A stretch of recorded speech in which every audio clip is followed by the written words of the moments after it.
Hey YouTube, this is TJ and thanks for stopping by. I want to react today to um, a broadcast on Red Femme Diaries by Naila and some of the things that she talked about. So let's get into it.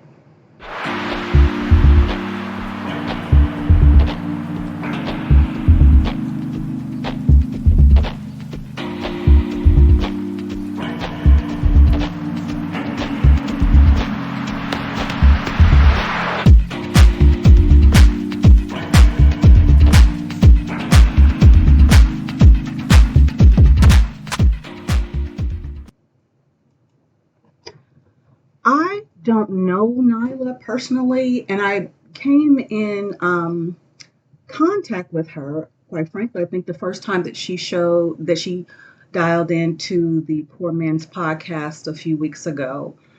And as a matter of fact, she called in, she was the caller right after mine, wherein I was explaining, how I love catering to my husband and, cooking meals for him. And she indicated that I was lying. And I have to be, admit that in as much as she doesn't know me, I was kind of put off by that. Um, I was put off by the fact that, she spoke in such absolute certainty concerning women, and I believe that, there are no absolutes. However, I did agree with the majority of the things she said, even concerning how women can be manipulative to get what we want, because I was one of those women in my early years. So last night, I went to her channel and I listened to her broadcast that she basically a letter or a broadcast dedicated to Kevin Samuels. And I have to, I began to get a better understanding and appreciation for where she's coming from. Our backgrounds are somewhat similar. She's an older woman at 43. I'm an older woman at 54. Like Nyla, I was born in Southern California, particularly Los Angeles, in 1967, and I can relate to what she talked about as she related to when Black women talk about this European standard of beauty and where that may have come from. And I too remember those days of, the pressing comb and all those things. And I remember, it brought to mind that when I lived with my grandparents when I was younger, um, my grandmother would have my hair in plaits. And every couple of weeks, my grandfather would take me to the beauty shop and get my hair pressed. And I will never forget when he would pick me up and my hair was pressed and curled, he would have this smile on his face. And I think that does contribute to, you know, back then, I can't speak for now, but back then how we viewed ourselves and how we viewed ourselves as beautiful, because even my grandmother had straight hair or pretty straight hair because she was Creole and Native American. So, to have nappy hair wasn't really something that was appreciated. So I could definitely relate to some of the things she was saying. Also, when I considered some of the other some of her other points, I started to think about the demise of the Black family, and it definitely can be linked to the women's liberation movement.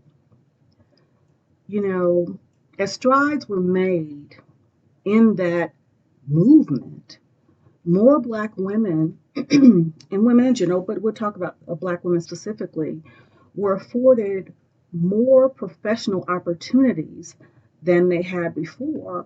And also because they were seen as less of a threat to white men than Black men were. Now, the detrimental side effect to this is that it did give rise to an attitude or position that we women didn't need our men. And that is unfortunate because we definitely do. When I think of my mother, I know she wanted marriage. I know that she wanted marriage and children for me and my sister because of the struggles she encountered, raising us. I also know that she wanted us to get an education to better position ourselves, and to take care of ourselves if we had to do so. By the time my mother was 19, she was married and had two children. And, shortly thereafter, had two children under 3. And shortly thereafter, when her and my father separated, she was a single parent. So I know she wanted marriage and children for us, but that was something that we had not seen. I knew I always wanted to be married also. But because I had no example of it really, I didn't know what that would look like. I know I never wanted to be a single parent. And, you know, and when and most people, when they saw me, when I moved back to Oklahoma City, they were surprised to see me pregnant with no husband. Because for those who knew me, in as much as I guess I was a strong-willed personality, they didn't envision that I would be a single mother. I didn't either. And because of what my mother went through, maybe, I was a little bit afraid to be dependent upon a man. I was afraid because I saw my mother be dependent and submissive, and whether it be to my father or other relationships, and I saw what that resulted in. Some physical abuse, some emotional abuse, some, accepting certain things because she needed to feed her children. So maybe I was a little bit afraid to be submissive when I considered wanting to be a wife and mother. And maybe I thought to do so was a sign of weakness. You know, because at the time I couldn't imagine feeling a sense of complete fulfillment as a wife and mother. I couldn't. You know, but as I got older, I saw things were changing. I didn't quite understand that they were changing, but they were changing. I do concur with Naila that women are deceptive. We are deceptive with others because in most cases we are deceptive with ourselves and we don't even know it. I will definitely say that I fell into this category for many years and didn't even realize it. Did not realize that I was contributing to my own dysfunctional relationships that would not bring me the satisfaction and joy that I said that I wanted. And it cost me a lot.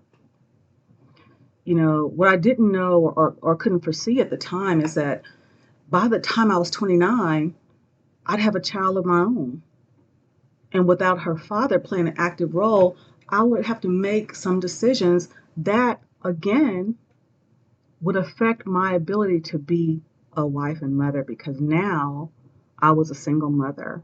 And not only would I be looking for a husband for myself, I would be looking for a stepfather for my daughter.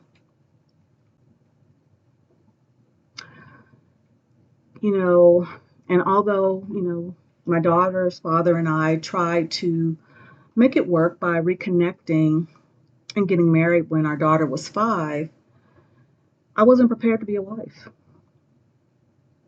I wasn't prepared to be a wife because by that time I had assumed so much more masculine energy because I was a military officer. And being a military officer in the Army required me to assert myself in a masculine posture to have the credibility, to be seen as a credible leader to my soldiers. And not having the ability to turn it on and turn it off effectively, I carried that with me into my relationship. And you can't have two men. Well, you can, but there can only be one head. And I was of the position that we were equal, and I was not prepared to be a wife. You know, the masculine energy even affected my ability to be a mother to my daughter. And I say that because in as much as I was grinding and to make a life for her, I was hard on her with the masculine energy I was bringing from me being a soldier and a leader. My mother had to remind me, you know, that my daughter was not my soldier, she was my child. So it spilled over to many aspects of my life, and and not really understanding what that energy was. I have to say that it did affect the relationships that I would have or that I would seek to have. So, additionally, I didn't know how grinding, being on my grind and moving up in my military career while traveling all over the country would limit my marital prospects as I got older. And even when I ended my military career in 2007, the posture that I had as an assertive woman, some may call me an aggressive woman. I was definitely not a submissive woman. It had its effects in my relationships to the extent that I was, orchestrating a lot of things. I was doing things that the man should have done. And then when I would come across a man that would not allow that, I would get into a very defensive posture because I thought that they were trying to control me. Now, I will concede some of the men, although they weren't kind of trying to control me, they definitely weren't the ones for me. But I had picked them or I had allowed them to pick me. But I played a part in that. So fast forward to now. Fast forward to 2018. When God would bless me with the man who would change my name, there was and is a feeling of safety that I had never experienced in a relationship. As a matter of fact, I don't think I'd felt that safe, protected, or provided for since I was a child and with my grandfather. My grandfather was the example of what a man was and should be for his family. He was that. I always felt safe with him, even when I was grown in my younger years and my grandfather was far too old to do the things that he had done in his younger years. I thought if I could just get to him, if I could just be in his presence, I was going to be okay. I was going to be safe. And so when I met my husband, I felt that sense of safety again. And with that came this joy and satisfaction of serving him. It surprised me. It totally surprised me. I will say, Kevin Samuels and others in the manosphere have said, real men don't really care about how much money a woman makes. It's really inconsequential. They could care less. My then suitor, now husband, did not care, did not consider, did not dwell on how much money I made. Could care less because he was a man and is a man. I remember thinking about wanting to retire. And it was hard for me because I've worked since I was 14 years old. And I was unsure about that. But when I talked to my husband about it, he reminded me, he said, Terry, I told you when we got together, you don't have to work. You work because you want to. You're not working, because I got this.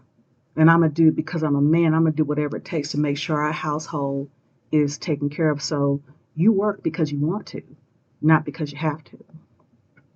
And again, it floored me because I'd never felt that. I never felt that I could let go And maybe, maybe there may have been some men who were willing to do that, and I didn't give them an opportunity because I was operating in my masculine energy. But because of the safety and trust I have in him, it enabled me to completely surrender and fully submit. I really think, I can't speak, for all women, but I think, from the women that I know and things I've read, it really comes down to how a woman feels safe. Should it be that way? Maybe not, but it is. A woman should feel safe. I remember I had a profile, and I remember writing something on my profile that, talking about my personality and how I've been a very assertive personality because I had to be for my work as a single mother and also the oldest, but that I long to show someone the other sides of me, the softer side, the submissive side, the funny side, the insecure side. And when I met him, I was able and am able to do all of that. So it's funny when I think about it because I love being a homemaker. Although our children are all grown, it brings me so much joy, to prepare family gatherings for our children and grandchildren. My husband is on the road a lot. He's a truck driver. So when he's home, I make sure that he has some home cooked meals because he's been out on the road eating God knows what. I make sure that he has a fresh batch of laundry to take out on the road with him. He doesn't even know how to use our washing machine and dryer, and that is quite all right with me because I remember when we were dating, every time I would go to his apartment, he never could finish his laundry. It was always, piled up. So every time he's home, our laundry basket is empty because I have done, I've done the laundry. I take pride in making our home, make sure that's clean, comfortable, relaxing. So when he's home, that's all he has to think about. I missed out on a lot, and I did not know how fulfilling it could be, but it is. Um, I look forward to our Sunday date nights when I simply prepare dinner and we watch a movie, and I look forward to our time together. You know, um, I agree with Nyla in that it doesn't. You can have a family and you can live on a certain amount of money if you monitor your spending and you live beneath your means. And that has been something that he has helped me to do because, like many single women, I won't lie, I lived above my means. And for the amount of money that I was making, that shouldn't have been happening. But he keeps me grounded. He keeps me in check because, he is looking out for our well being, and I trust him to do so. He keeps me grounded. Um, although I wish I would have known these things sooner, I really don't have any regrets because everything in my life has prepared me to be the wife I am today. Because my husband would not have allowed or tolerated the masculine energy that I had shown in previous relationships. Wasn't going for it. I know that about him. I can see it about him. Now I'm a new grandmother as my daughter and her husband have welcomed their first child in April. And in recent conversations with my daughter, she's overwhelmed with being a new mom. And she mentioned to me, one time she was really emotional and she was concerned about not living up to her potential and that, being a mom, would she be able to do the things that she wanted to set out to do? And because I know better now, and I know her frame of mind comes from watching me grind and hustle and, climb the ladder and all those things. So I know that that's where it comes from because that's what she saw me do. But I had to tell her and I had to reassure her and redirect her to her God-given purpose. Her God-given purpose is to be a helpmeet to her husband and to bear children for their legacy. I told her, inasmuch as I didn't do it the right way in a sense of being married first, there was no greater accomplishment than I have had in my life than being her mother. I told her there's no greater accomplishment or success than raising a child to be a productive citizen that can contribute to the world. And there is no more selfless thing than to bring a child and to pour into the child and provide them with a family unit. I said, that is your purpose. And I said, that is your calling. And when you do that, everything else is extra. My son-in-law is a great man, an awesome man. He's everything that I wanted for my daughter and could not provide for her when she was growing up. So she has that. And I shared with her, you've seen it, something in your mother that you had never seen because I did not allow myself to yield or submit. But now you've seen a different side of me because I know better. So, it takes turning the tide by admitting to our younger generations that we may have gotten it wrong. We may have gotten it wrong because I love being a wife. I love being a wife. So I know that was kind of long, but I want to thank Nyla. I can appreciate where she's coming from. And, yes, I'm older than she is, but she is a lot more experienced than I am because I've been married for 2 years. She's been married for 14. So I can, accept and give credit where credit is due and to acknowledge and appreciate different perspectives from mine. I'm not going to say that I agree with everything that she says, and people who may listen may not agree with everything I'm saying, but I take the things that I can learn from and apply them. But I can say I agree with about 95% of where she's coming from, and like I said, in as much as I could have benefited from understanding this sooner, things happen the way they're supposed to. Because had I met my husband sooner, I would never appreciated the man that I have. So there's room for us to grow. Each one teach one. That's what we're called to. So thanks for stopping by. And if you like the video, please indicate like and subscribe, and we can have more discussions down the road. I am not a relationship expert. I'm just offering some insights from my own life, from my mother's life, things I've read and things I've seen, just being a middle-aged woman. So hopefully it helped. Take care.